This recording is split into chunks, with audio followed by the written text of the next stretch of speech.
What's up everyone? Welcome back to the channel. If you haven't already, go ahead and hit that subscribe button, smash the like, and share this video because what we're about to unpack is not just a story, it's a raw, unfiltered reality playing out right now between two nations caught in a web of desperation, politics, and survival. This is the defiance, the tension, and the painful truth behind Zimbabweans standing their ground in South Africa despite the fierce push from Operation Dudula and the haunting reality of what awaits them back home. In recent weeks, the streets of Johannesburg, Pretoria, and other urban hubs have been tense as Operation Dudula, the controversial anti-illegal immigration movement, intensified its campaigns, directly targeting Zimbabwean nationals. Armed not with guns but with relentless pressure, street protests, and direct confrontations, Dudula members have been going from market to market, street to street, workplace to workplace, telling undocumented foreigners to pack up and go. But for many Zimbabweans, the answer has been simple and unwavering: we are not going. And it's not just stubbornness. It's survival. For South Africans, Operation Dudula claims to be about restoring law, order, and job opportunities for locals.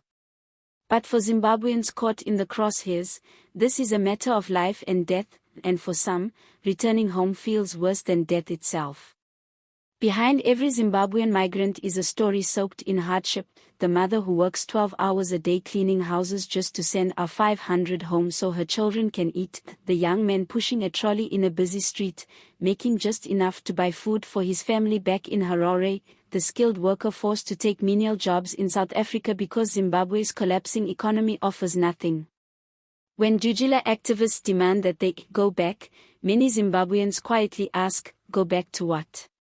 The picture inside Zimbabwe is grim, a country still reeling from years of economic mismanagement, corruption, political repression, and unemployment rates that are sky high. The official numbers don't even begin to capture the reality on the ground, where basic commodities cost more than most can earn in a month and where the currency swings wildly between useless and worthless. Some Zimbabweans describe the journey home as a walk into hopelessness.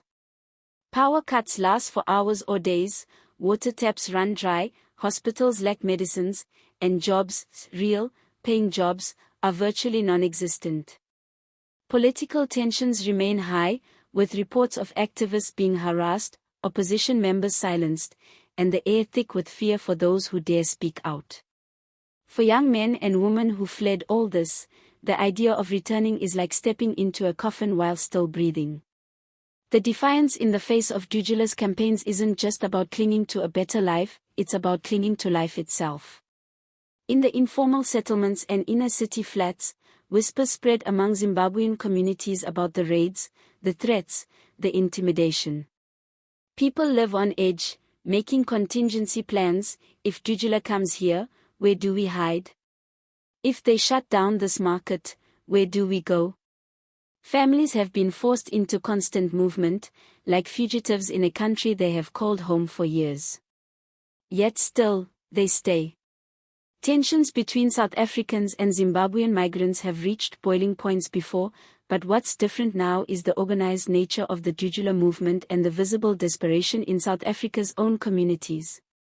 High unemployment, crime, and service delivery failures have created fertile ground for resentment, with foreign nationals becoming easy targets for blame. Politicians, instead of addressing the root causes, sometimes fan the flames, making migrants a convenient scapegoat in their speeches while sidestepping the systemic failures of governance. And yet, amid all this chaos, there are also voices in South Africa speaking out against the persecution of Zimbabweans. Human rights organizations, church leaders, and some community activists have condemned Dudula's methods, calling them unconstitutional and inhumane. They argue that targeting migrants does nothing to fix South Africa's economic crisis and that the deep historical ties between the two nations, forged during the fight against apartheid when Zimbabwe offered sanctuary to South African exiles, should not be forgotten. But Dudula is not retreating, and neither are the Zimbabweans. This has created an unspoken standoff. On one side, a movement determined to remove what it sees as the problem; on the other, a community that feels it has no choice but to stand its ground because going home is a slow death sentence. In this battle of wills, daily life has become an act of quiet rebellion. Every time a Zimbabwean worker opens their stall in a market, every time a Zimbabwean child walks into a South African classroom, every time a Zimbabwean nurse steps into a hospital ward, they are making a silent statement: we are not going. The emotional weight of this defiance is heavy. Some Zimbabweans openly admit they cry at night, torn between fear of being attacked in South Africa and the fear of being forgotten in Zimbabwe. Others speak with a kind of hardened resolve: they have survived the worst before, and they will survive this too. Families back home depend on them, and the meager money they send across the border is the difference between hunger and survival. For them, leaving South Africa now would not just be a personal loss, it would be the collapse of an entire support chain. The tragedy in all this is that the situation is not purely about migration, it's about broken systems on both sides of the Limpopo River. Zimbabwe's political and economic failures push its citizens out, and South Africa's governance struggles make it difficult to absorb them without conflict. Caught in between are ordinary people, carrying the heavy burden of two countries' shortcomings.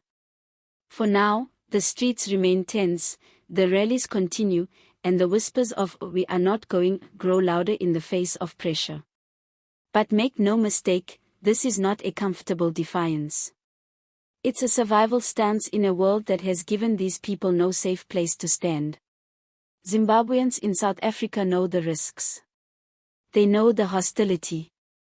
They know the dangers of staying. But they also know what's waiting for them across the border, and for many, that reality is far worse than anything Operation Dudula can throw at them. This is the unspoken truth in the migrant crisis: not everyone stays because they want to, but because leaving is a one-way trip into a life stripped of dignity, opportunity, and hope. And so, with hearts pounding and futures uncertain, they remain. Not because they are unafraid, but because fear of going home is greater than fear of being told to leave. For them, this is not just defiance. It's survival, raw and unyielding, in a world that keeps closing doors.